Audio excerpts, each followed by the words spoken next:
बताइए कहां से भूमि नापनी है।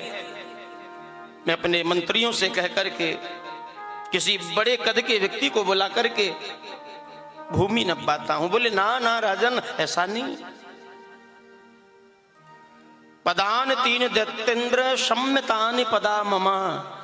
सुनो, जो 3 पग भूमि में लूंगा ना, वो अपने ही पैरों से नाप के लूंगा, मैं स्वयं नापूंगा। बलि हंसने लगा, बोले वाह महाराज, मांगने के लिए 3 पग भूमि और वो भी अपने चरणों से नापोगे, छोटे छोटे आपके चरण। अरे कितनी कितनी भूमि आएगी इसमें। मुझे तो लगता है आपके कदमों में तो बैठने का वो आसन भी नहीं बिछ पाएगा। कमरा बनने की तो बात ही अलग है, बैठ भी नहीं पाओगे। भगवान बोले नहीं, हमारे लिए वही पर्याप्त है। बलि बोला ठीक है, जैसी आपकी मर्जी।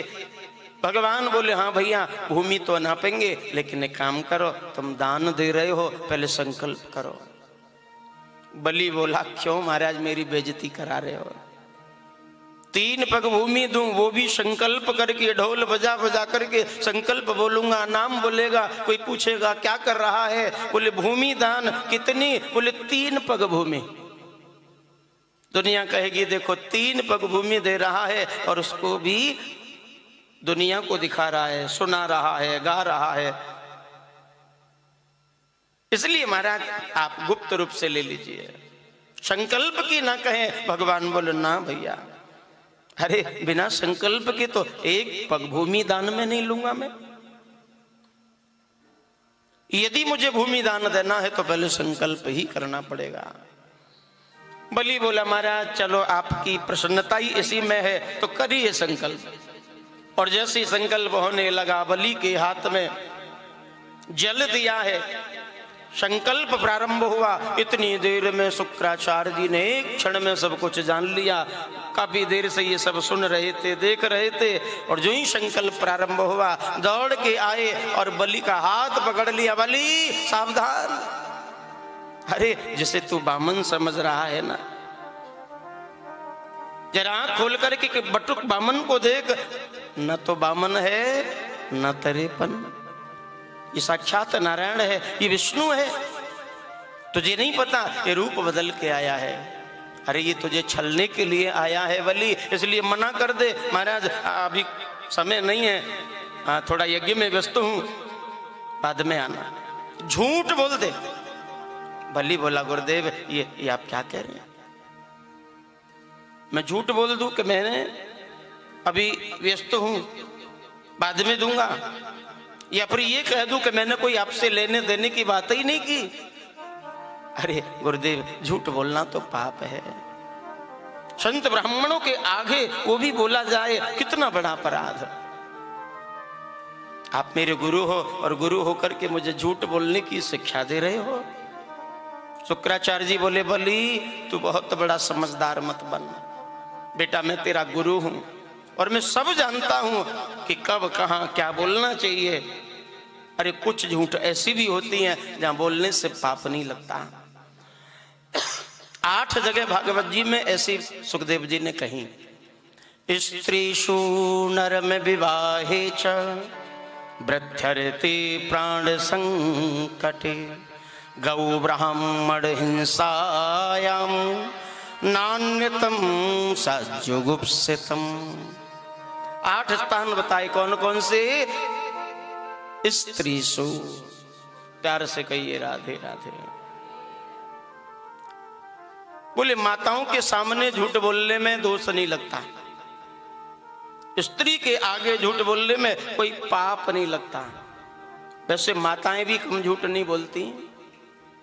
हाँ, सबसे पहला नाम आया है तो स्त्री माताओं का आया है। अब इसका प्रमाण भागवत जी दे रही है, मैं नहीं कह रहा हूं। लेकिन कभी कभी घर में ऐसी समस्या आ जाती है कि उन स्त्रियों के आगे भी झूठ बोलने में दोष नहीं लगता। अब माताओं का तो स्वभाव होता है ना, कहीं गई, किसी शादी में, विवाह में, किसी पार्टी में, सब अपने अपने घर से सज धज करके जाती हैं। अब माताओं की नजर प्राय एक दूसरे के कानों पर, गले पर, हाथों पर बस ऐसे ही रहती है, इसने क्या पहना, इसने क्या पहना।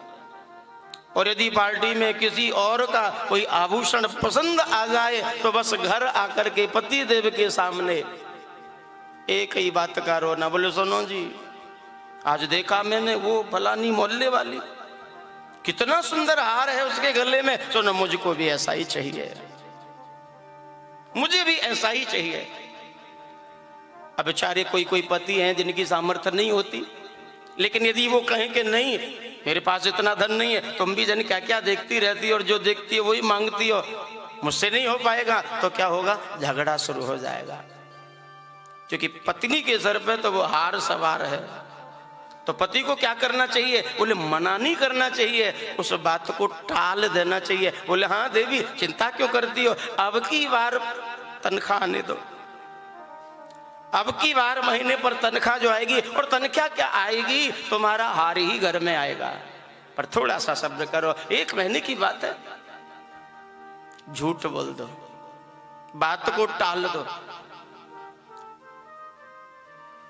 झगड़ा नहीं होगा, बात टल जाएगी, बात रह जाएगी और कोई पाप भी नहीं लगेगा। स्त्रीषु नरम विवाहे क्या, विवाह में दो चार झूठ बोलने से पाप नहीं लगता। यदि दो चार झूठ बोलने से बात बन जाती है, रह जाती है, किसी का भला हो जाए तो ये अपराध नहीं है। वृत्त्यर्थे व्यापार में झूठ बोलने से पाप नहीं लगता। प्राण संकटे, प्राणों पर कोई संकट आया हो और झूठ बोलने से वो बच जाए तो पाप नहीं लगता। गौ ब्राह्मण इन पर कोई संकट है तो झूठ बोलने से अपराध नहीं लगता। और सबसे अंत में कहा कि यदि किसी के संपूर्ण धन को नष्ट होने का समय आ गया हो, कदाचित एक झूठ बोलने से वो धन बच जाए, तो उस जगह झूठ बोलने से पाप नहीं लगता। तो